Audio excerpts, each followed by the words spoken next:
Saudações! Seja bem-vindo a mais uma aula do Estudo Aprofundado da Doutrina Espírita. Estudo Aprofundado da Doutrina Espírita, livro 3, módulo 2, Ensinos Diretos de Jesus.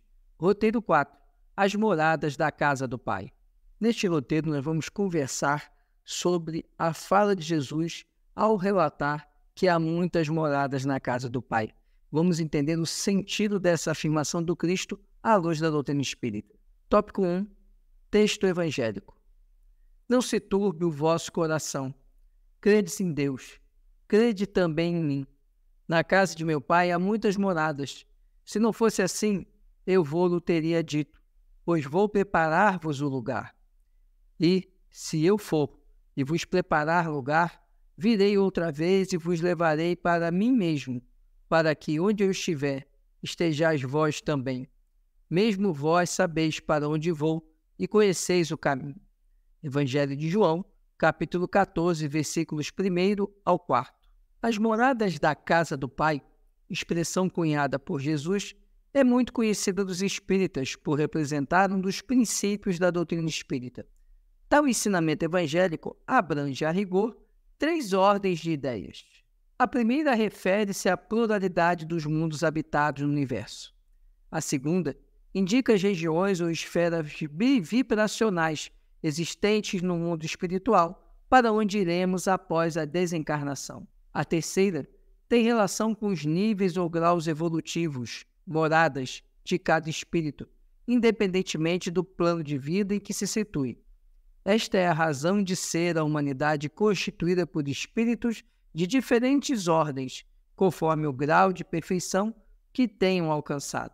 A primeira compreensão, resumidamente, que podemos ter quando Jesus fala sobre as moradas na casa do Pai é a existência de mundos diversos, de múltiplas características. E outro ponto é que existem vários níveis nesses mundos. E, além disso, no mundo espiritual também existem vários níveis. Desprovidos da matéria, os espíritos vão se alinhar, vão se conjugar conforme o nível vibracional onde eles estão, onde eles se encontram. Tópico 2. Interpretação do texto evangélico. Não se turbe o vosso coração. Credes em Deus, crede também em mim. João, capítulo 14, versículo 1. Tais palavras foram proferidas durante a última ceia de Jesus, antes do seu martírio e crucificação.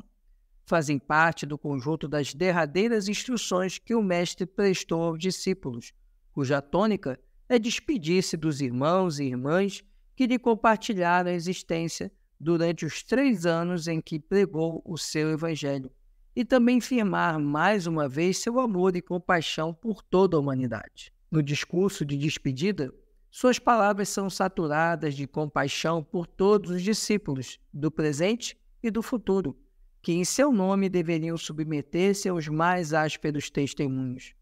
O inequívoco sentimento de esperança, presente na exortação de Jesus, segundo o registro de João, manifesta-se na forma de um apelo que solicita aos seus seguidores manterem a fé na assistência do Criador Supremo e também nele, o Messias Celestial. Nesse primeiro versículo, nós identificamos, então, a necessidade de Jesus de consolar, de dar esperança aos seus discípulos, de dizer que ali não era o fim, que haveria muitos outros mundos e que deveriam crer no Cristo, porque ele estava ali, estava com eles, e ele traria para eles a esperança de uma vida que se desdobra no mundo espiritual. Os verbos turbar, que significa causar ou sofrer perturbação, desequilíbrio, alteração da ordem, e crer, são empregados de forma incisiva no texto, porque há a intenção de atingir diretamente os sentimentos dos ouvintes, não apenas o raciocínio, tendo em vista a necessidade de levantar-lhes o bom ânimo. Percebemos que a intenção de Jesus era justamente preparar os discípulos para o que estava por vir, mas dizer para eles que tudo aquilo seria temporário, que aquilo ali seria um momento efêmero de dor, para depois alcançar a glória celestial. Por isso, precisamos entender que Em toda situação difícil, em toda tempestade, podemos tirar dela lições e ela vai passar. E sairemos dela fortalecidos, maiores, mais dignos, assim como qualquer outra adversidade, nas dores, enfim, em todas as situações difíceis, nós podemos sempre alimentar a esperança de que aquela situação dolorosa é passageira e que logo após teremos a redenção e teremos o amparo do Cristo. Na casa de meu Pai há muitas moradas. Se não fosse assim, eu vou-lo teria dito, pois vou preparar-vos lugar. Evangelho de João, capítulo 14, versículo 2. Do ensino dado pelos Espíritos, resulta que muito diferentes umas das outras são as condições dos mundos, quanto ao grau de adiantamento ou de inferioridade dos seus habitantes. Entre eles, há os em que estes últimos são ainda inferiores aos da Terra, física e moralmente, outros da mesma categoria que o nosso e outros que lhes são mais ou menos superiores a todos os respeitos. Nos mundos inferiores, a existência é toda material. Reinam soberanas as paixões, sendo quase nula a vida moral. À medida que esta se desenvolve, diminui a influência da matéria, de tal maneira que nos mundos mais adiantados, a vida é, por assim dizer, toda espiritual. Por força da lei do progresso, à medida que o espírito completa seu aprendizado num mundo, passa a habitar outro, e assim sucessivamente, evoluindo sem cessar. Quando, em um mundo, eles alçam o grau de adiantamento que este mundo comporta, passam para outro mais adiantado, e assim por diante, até que cheguem ao estado de puros espíritos. São outras tantas estações, em cada uma das quais se lhes deparam elementos de progresso apropriados ao adiantamento que já conquistaram. Percebemos então nessa fala de Jesus, ao sinalizar a existência de muitas moradas, que se referiu o Mestre à existência de múltiplos planetas e que cada planeta teria uma condição de vida relacionada à condição necessária aos espíritos que habitam aquela crosta, habitam aquele planeta. Nos mundos inferiores, estamos ainda muito ligados à matéria, mas nos mundos superiores, essa necessidade da matéria vai ficando cada vez mais desprezada, cada vez menos relevante a matéria. Então, Jesus nos assinala a existência de múltiplas ordens de planetas e que essas ordens estão ligadas ao grau de evolução do espírito que vai habitar aquele orbe. E quando esse espírito atinge o ápice de evolução para aquele orbe, ele então tem a oportunidade de galgar esferas mais elevadas, onde ele vai prosseguir na sua jornada evolutiva até atingir a condição de espírito angelical ou espírito puro. As moradas na casa do meu Pai também se aplicam às diferentes dimensões espirituais existentes no além-túmulo, nitidamente caracterizadas na série André Luiz. Sabemos que após a desencarnação, o espírito passa pela fase de reintegração no outro plano vibratório, onde dá continuidade à sua existência. Liberto do corpo físico, o seu perispírito revela propriedades e funções próprias que, sob o comando da mente, oferecem condições de adaptação na nova moradia. Percebemos, então, outra conotação na expressão moradas da casa de meu Pai, se referindo ao que André Luiz nos mostra na série A Vida do Mundo Espiritual, onde ele denota a existência de vários agrupamentos de espírito conforme faixas vibratórias. Livres do corpo físico, o espírito ele vai entrar em sintonia naturalmente com faixas vibratórias diferentes, conforme o seu grau de adiantamento e conforme a sua condição ali ao retornar ao mundo espiritual. E com isso, ele é colocado, ele se insere, melhor dizendo, em faixas vibratórias distintas, conforme a sua condição espiritual, denotando mais uma vez essa muitas moradas na casa de meu Pai, muitas faixas vibratórias onde o espírito livre da carne, ele acaba se sintonizando e ali permanecendo até encontrar uma nova oportunidade de reencarnar. No mundo espiritual, os espíritos formam grupos ou famílias de acordo com as mútuas manifestações de simpatia, afeição ou afinidade. Esses grupos se organizam em comunidades mais ou menos extensas, genericamente denominadas de colônias espirituais, que apresentam todas as características de uma sociedade organizada de acordo com a moralidade e conhecimento dos seus habitantes. Há nessas comunidades níveis ou regiões de sombra e de dor, de ventura e alegria, cuja gradação evolutiva forma uma escala que se desdobra ao infinito, conforme o progresso alcançado pelos espíritos que aí vivem.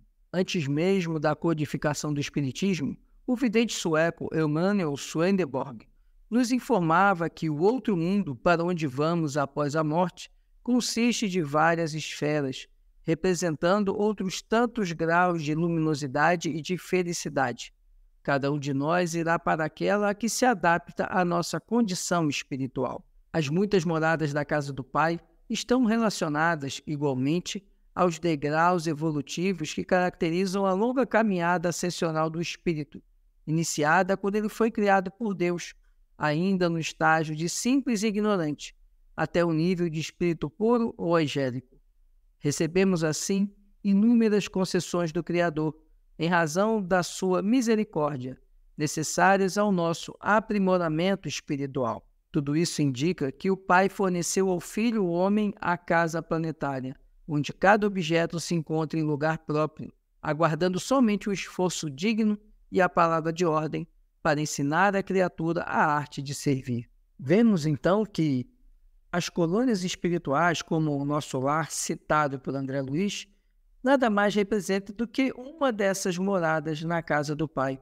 E vemos, então, uma série de faixas vibratórias, desde as zonas abissais, umbralinas, até as esferas celestiais, que caracterizam essa existência de mundos do Pai, mundos esses do plano espiritual, e que revelam, na verdade, a condição, o espaço que já aguarda o espírito quando desencarnar, revelando que, após a morte, nunca estamos desamparados, e sim, temos uma morada que nos aguarda quando retornarmos à nossa esfera espiritual. De posse dessas informações, compreendemos a extensão que o símbolo Casa do Pai representa, os diferentes mundos do universo, as moradias do plano espiritual ou níveis de progresso moral e intelectual. Dessa forma, entendemos que tudo é belo, tudo é grande, tudo é santo na casa de Deus.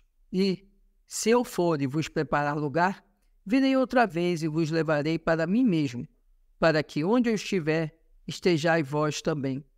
Mesmo vós sabeis para onde vou e conheceis o caminho. Evangelho de João, capítulo 14, versículos 3 e 4. Identificamos nesse texto mais uma promessa do Cristo, entre tantas com que nos abençoou a existência.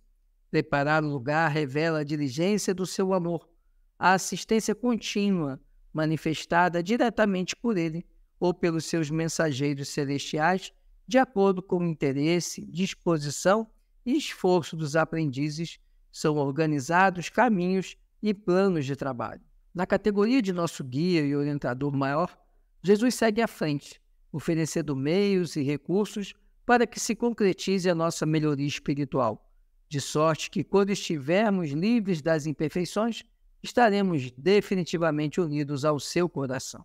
Assim, as frases "se eu for e vos preparar o lugar, virei outra vez, vos levarei para mim mesmo, e onde eu estiver, estejais vós também", indicam as felizes possibilidades que nos reservam o futuro junto ao Cristo, na situação de espíritos redimidos.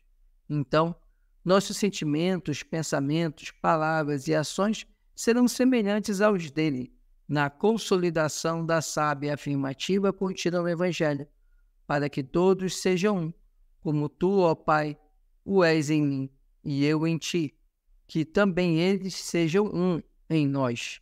Evangelho de João, capítulo 17, versículo 21. A afirmativa, para onde eu estiver, estejais vós também, indica a perfeita sintonia do discípulo com o mestre. Trata-se do cumprimento do ideal de ser feliz, nossa herança ancestral, a qual deve ser perseguida intensamente ao longo dos tempos.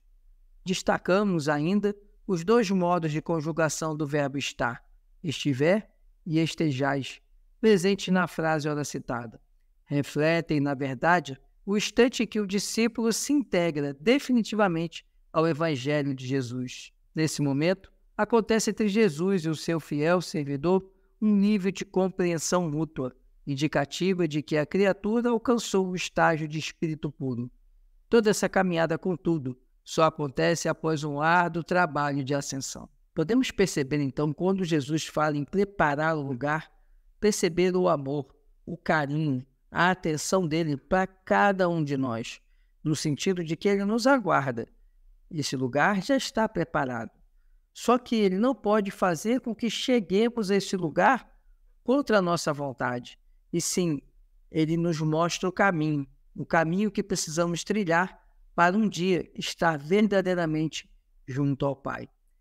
Mas ele já deixa para nós a esperança de que teremos mundos felizes, onde poderemos habitar e sentir verdadeiramente essa sintonia, essa proximidade com o Mestre e com Deus. O versículo 4 do registro de João contém essa afirmativa: mesmo vós sabeis para onde vou e conhecereis o caminho. A palavra caminho é de ocorrência comum nos registros do Evangelho, cuja ideia tem origem no fato de alguém seguir uma estrada pública onde se tornava conhecido pelos desejos e alvo que pretendia alcançar. Como metáfora religiosa, expressa a vontade e os propósitos de Deus para cada pessoa. No Novo Testamento, porém, há 3 significados específicos. Caminho como sinônimo de igreja cristã primitiva. Mas como alguns deles se endurecessem e não obedecessem, falando mal do caminho perante a multidão, retirou-se deles e separou os discípulos. Naquele mesmo tempo, houve um não pequeno alvoroço acerca do caminho. Atos dos Apóstolos, capítulo 19, versículos 9 e 23.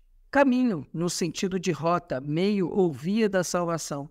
E porque estreita é a porta e apertado o caminho que leva à vida, e poucos há que a encontrem. Evangelho de Mateus, capítulo 7, versículo 14. Caminho, aplicado ao Cristo, referido a si mesmo como meio de o Espírito chegar a Deus. Disse-lhe Jesus: eu sou o caminho e a verdade e a vida. Ninguém vem ao Pai senão por mim. Evangelho de João, capítulo 14, versículo 6. Obviamente, a orientação de Jesus sobre a análise mesmo vós sabeis para onde vou e conhecereis o caminho, abrange os 2 últimos conceitos. Jesus é o caminho da salvação e por ele iremos ao Pai e Criador. No último versículo, então, Jesus ele nos apresenta o caminho. Ele é o caminho que nos leva ao Pai. Mas, acima de tudo, o caminho que nós devemos trilhar é um caminho de redenção. Um caminho árduo, um caminho difícil, mas um caminho que é necessário porque somente quando atingirmos a ascensão espiritual estaremos habitando moradas da casa do Pai que são plenas de amor, de harmonia e de paz. Esse, então, era o conteúdo que tínhamos para essa nossa aula do EAD. Se você ficou com alguma dúvida, deixe aqui nos comentários. Peço também que curta, comente e compartilhe para que mais pessoas tenham acesso a esse nosso estudo da doutrina espírita. Muita paz e muita luz.